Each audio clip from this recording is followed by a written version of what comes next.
അങ്ങനെ ആ കാര്യത്തിനും തീരുമാനമായി. ഇപ്പോൾ ഇവിടത്തേക്ക് മനസ്സിലായോ, ഡോക്ടറെ കാണിക്കാനാ. എന്താ സന്തോഷമല്ലേ. കുറേ ദിവസമായി നല്ല ക്ഷീണം. ഇനിയും ഡോക്ടറെ കാണിച്ചിട്ടില്ലെങ്കിൽ ശരിയാവില്ല എന്ന് കരുതിയിട്ടോ ഈ പോക്ക്.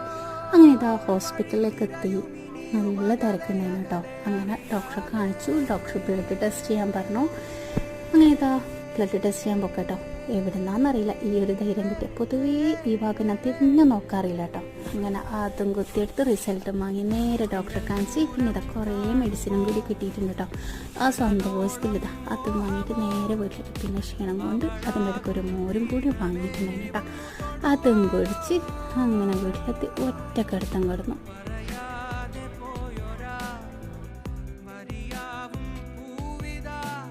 അങ്ങനെ ആ കാര്യത്തിനും തീരുമാനമായി. ഇപ്പോൾ ഇവിടത്തേക്ക് മനസ്സിലായോ, ഡോക്ടറെ കാണിക്കാനാ. എന്താ സന്തോഷമല്ലേ. കുറേ ദിവസമായി നല്ല ക്ഷീണം. ഇനിയും ഡോക്ടറെ കാണിച്ചിട്ടില്ലെങ്കിൽ ശരിയാവില്ല എന്ന് കരുതിയിട്ട്